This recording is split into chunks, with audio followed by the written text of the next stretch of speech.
Assalamualaikum warahmatullahi wabarakatuh. Selamat gini hari. Saya Priadan Farid Farhan Ali dengan NIM L1A11986 dari kelas F003. Pada video kali ini, saya akan membahas standar dan pedoman PHPL. Sebelum kita bahas lebih jauh, kita harus tahu apa itu PHPL. PHPL atau Pengelolaan Hutan Produksi Lestari merupakan perwujudan dari konsep pembangunan berkelanjutan di bidang kehutanan. Nah, untuk mencapai tujuan PHPL, diperlukan sistem pengelolaan hutan produksi yang menjamin kelestarian fungsi produksi, fungsi ekologi, dan fungsi sosial hutan. Lalu, mengapa PHPL penting untuk dilakukan? Pentingnya sertifikasi PHPL bagi pemegang izin usaha kehutanan didasarkan pada hal-hal sebagai berikut. 1. Pemerintah mensyaratkan unit pengelola hutan dan industri memenuhi minimum requirement standar PHL. Kedua, pasar internasional green buyers mensyaratkan produk kehutanan yang ramah sosial dan lingkungan. Ketiga, tekanan lembaga keuangan terhadap para investor untuk membangun green image. Keempat, jaminan pasar bagi produsen produk kehutanan ramah sosial dan lingkungan. Kelima, mengurangi resiko dampak sosial dan lingkungan dalam jangka panjang. Keenam, memperbaiki dan meningkatkan kinerja unit pengelola. Nah, setelah kita selesai membahas dasar-dasar PHPL, selanjutnya kita akan membahas pedoman pelaksanaan PHPL. Pedoman pelaksanaan PHPL terdiri dari yang pertama ruang lingkup, yang kedua acuan, yang ketiga kegiatan penilaian, keempat pelaporan, 5 pengambilan keputusan, dan ada juga pembekuan dan pencabutan. Kita akan membahas satu persatu. Yang pertama, ruang lingkup. Pedoman ini mencakup pelaksanaan penilaian kinerja PHPL di UUPHHKHA, HT, dan pemegang hak pengelolaan. Kemudian ada pelaksanaan penilaian kinerja PHPL di IUPHHKHA, HT, dan pemegang hak pengelola menggunakan standar penilaian kinerja pengelolaan hutan produk lestari. Ketiga, standar penilaian kinerja pengelolaan hutan produksi lestari terdiri dari kriteria dan indikator penilaian kinerja pengelolaan hutan produksi lestari dan verifikasi legalitas kayu. Dan terakhir, penilaian dilakukan terhadap dokumen dalam rentang waktu 6 tahun terakhir atau sesuai dengan kondisi data dan informasi terakhir audit dan verifikasi lapangan. Kemudian ada juga acuan dalam pedoman penilaian PHPL. Yang pertama, Peraturan Menteri Lingkungan Hidup dan Kehutanan Nomor P.21/Men LHK/Setjen PHPL.3/3/2016 tentang penilaian kinerja pengelolaan hutan produksi lestari dan verifikasi legalitas kayu pada pemegang izin atau pada hutan hak. Kemudian ada juga dari SNI ISO/IEC 17065/2012 penilaian kesesuaian persyaratan untuk lembaga sertifikasi produk, proses, dan jasa. Kemudian yang terakhir yaitu SNI ISO/IEC 19011.2/2018 Panduan Audit Sistem Manajemen. Dan ada juga kegiatan penilaian. Yang pertama yaitu permohonan penilaian. Audit mengajukan permohonan penilaian kinerja PHPL secara tertulis kepada LPPHPL. Kedua, LPPHPL menindaklanjuti dengan meminta kelengkapan data. Kemudian audit wajib menandatangani fakta integritas dengan format yang ditentukan oleh LPPHPL. Keempat, LPPHPL melakukan kajian terhadap data atau dokumen yang disampaikan oleh audit. Dan yang terakhir, LPPHPL menyelesaikan urusan kontrak kerja dengan audit. Kemudian yang kedua yaitu perencanaan penilaian. Yang pertama yaitu persiapan. Terdiri dari perekrutan tim audit, di mana LPPHPL menetapkan auditor sesuai dengan persyaratan dan kompetensinya, termasuk juga LPPHPL menyelesaikan urusan kontrak kerja dengan auditor. Kemudian ada logistik. LPPHPL menyiapkan pendanaan dalam jumlah yang mencukupi kebutuhan pelaksanaan kerja auditor, dan LPPHPL menyediakan kebutuhan administrasi dan peralatan kerja untuk kelancaran kerja auditor. Dan setelah persiapan ada yang namanya rencana audit, di mana LPPHPL menetapkan rencana audit yang menjamin pelaksanaan audit dapat memenuhi persyaratan SNI ISO 19011 tahun 2018. Dan juga LPPHPL menyampaikan pemberitahuan kepada direktur untuk diterbitkan surat pemberitahuan audit kinerja PHPL kepada Kepala Dinas Provinsi, Kepala Balai, dan atau SKPD terkait. Dan yang ketiga, pelaksanaan penilaian dalam kegiatan penilaian. Terdiri dari audit tahap 1 dan audit tahap 2. Pada audit tahap 1, tim audit melaksanakan audit tahap 1 sesuai dengan rencana audit yang telah ditetapkan. Seperti contohnya, melakukan verifikasi dokumen wajib, mempelajari kondisi lapangan audit, melakukan diskusi dengan audit untuk menentukan kesiapan audit tahap 2, mengumpulkan informasi penting terkait lingkup sertifikasi PHPL, dan yang terakhir yaitu menentukan metodologi penilaian. Dan pada audit tahap 2, terdiri dari koordinasi dengan instansi kehutanan. Tim audit berkoordinasi dengan Dinas Provinsi dan Balai Pemantapan Kawasan Hutan apabila memerlukan informasi terkait penataan batas IUPHHK setempat sebelum dan sesudah penilaian lapangan. Kemudian ada juga konsultasi publik untuk menampung aspirasi, saran, dan masukan terkait kegiatan operasional audit. Maka LPPHPL wajib melakukan konsultasi publik. Ada juga verifikasi dokumen dan observasi lapangan. Verifikasi dan observasi lapangan dilakukan paling lama 21 hari kalender, dan juga ada observasi kegiatan penilaian kinerja. Dalam hal penilaian kinerja, periode terakhir atau untuk persyaratan perpanjangan izin atau yang dibiayai dengan anggaran pemerintah, maka direktur dapat melaksanakan observasi kegiatan penilaian kinerja PHPL oleh LPPHPL. Dan yang keempat dalam kegiatan penilaian yaitu tata cara pelaksanaan penilaian.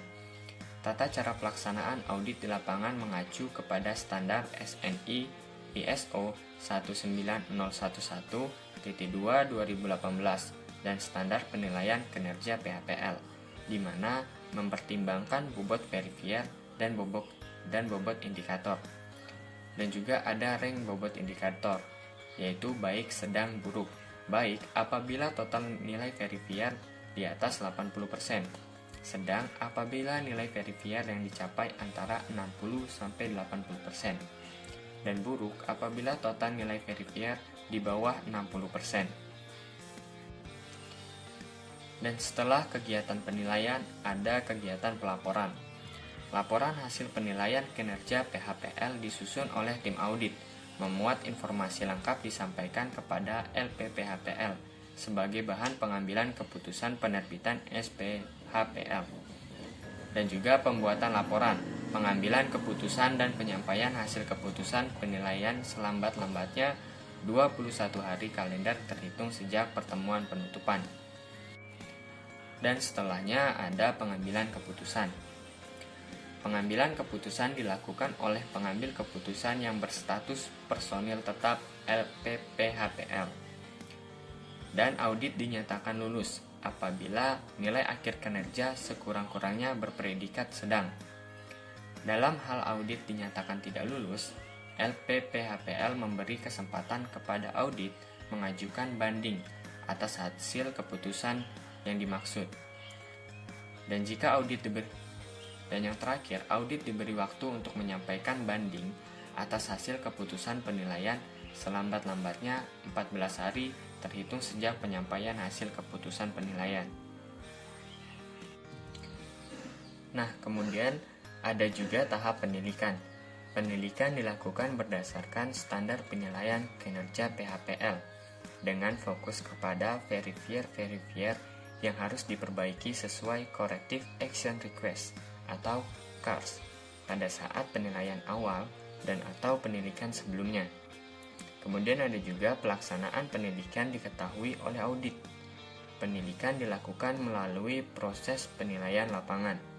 Dan yang terakhir, keputusan hasil penelitian dapat berupa kelanjutan, termasuk perubahan predikat kinerja, pembekuan, atau pencabutan sertifikasi PHPL. Dan yang terakhir, ada yang namanya pembekuan dan pencabutan sertifikat PHPL. Dalam pembekuan, jangka waktu pembekuan sertifikat adalah paling lama 3 bulan. Dan juga hal-hal yang bisa menyebabkan SPHPL dibekukan. Yang pertama, pemegang SPHPL tidak bersedia dilakukan penelitian sesuai jangka waktu yang ditetapkan dalam prosedur LPPHPL. Kedua, tindak lanjut hasil keputusan penelitian atau audit khusus. Ketiga, jika izin audit dibekukan. Yang keempat, jika di kemudian hari pemegang sertifikat terbukti tidak mengungkapkan data yang benar dan berpengaruh terhadap keputusan sertifikasi. Nah, ada juga pencabutan sertifikasi.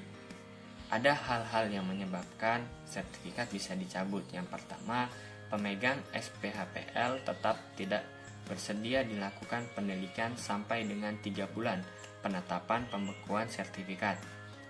Yang kedua, secara hukum terbukti melakukan pelanggaran antara lain melakukan penebangan di luar blok yang sudah ditentukan, pelanggaran hak asasi manusia, membeli dan atau menerima dan atau menyimpan dan atau mengolah dan atau menjual kayu ilegal dan atau pembakaran hutan areal kerjanya. Dan yang terakhir, pemegang SPHPL kehilangan haknya untuk menjalankan usahanya atau izin usahanya dicabut, termasuk pencabutan izin yang merupakan tindak lanjut dari tindak pidana korupsi terkait bidang perizinan. Nah, itu tadi pedoman pelaksanaan PHPL.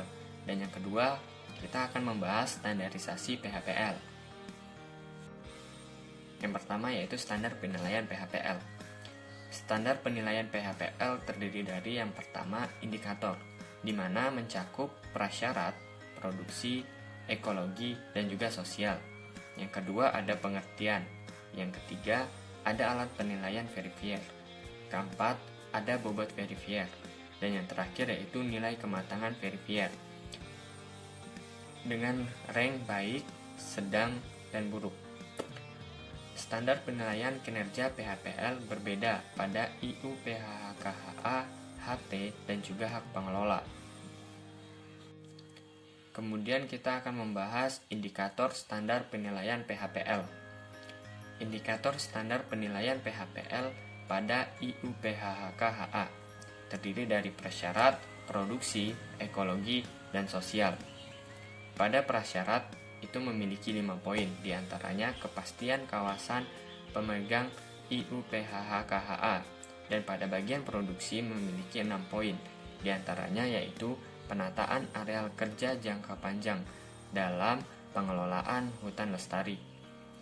Yang ketiga yaitu ekologi, memiliki 6 poin. Yang pertama keberadaan, kemantapan, dan kondisi kawasan dilindungi pada setiap tipe hutan. Dan ada juga sosial, di mana terdapat 5 poin. Salah satunya yaitu kejelasan deliniasi kawasan operasional perusahaan atau pemegang izin dengan kawasan masyarakat hukum adat dan atau masyarakat setempat. Dan pada indikator standar penilaian PHPL pada hak pengelola itu sama saja dengan indikator standar penilaian PHPL IUPHKHA. Sedangkan pada indikator standar penilaian PHPL pada IUPHKHP memiliki perbedaan, yaitu prasyarat, di mana pada prasyarat hanya memiliki 4 poin. Selebihnya seperti produksi, ekologi, dan sosial, poin-poinnya sama. Setelah indikator, ada juga alat penilaian. Contohnya seperti pertama, ketersediaan dokumen legal dan administrasi tata batas. Kemudian realisasi tata batas dan legitimasinya. Ketiga, pengakuan para pihak atas eksistensi areal IUPHHK kawasan hutan. 4. Tindakan pemegang izin dalam hal terdapat perubahan fungsi kawasan. Kelima, penggunaan kawasan di luar sektor kehutanan. Keenam, penyelesaian konflik tenurial kawasan di areal IUPHHK. Ketujuh, keberadaan dokumen visi, misi, dan tujuan perusahaan yang sesuai dengan PHL, serta sosialisasi visi, misi, dan tujuan perusahaan. Dan ada kesesuaian visi, misi dengan implementasi PHL. Setelah alat penilaian atau verifier, ada juga bobot verifier, di mana bobot verifier dihitung dengan D dan juga CD, dengan keterangan D adalah verifier dominan atau utama, dan CD adalah verifier kodominan atau penunjang. Bobot verifier dihitung berdasarkan alat penilaian atau verifier 5 tahun ke belakang dan juga rencana 5 tahun ke depan. Demikianlah penjelasan yang bisa saya sampaikan. Kurang lebihnya saya mohon maaf apabila ada kesalahan kata atau kekurangan penjelasan dari saya. Saya ucapkan terima kasih. Assalamualaikum warahmatullahi wabarakatuh. Selamat menunaikan ibadah puasa.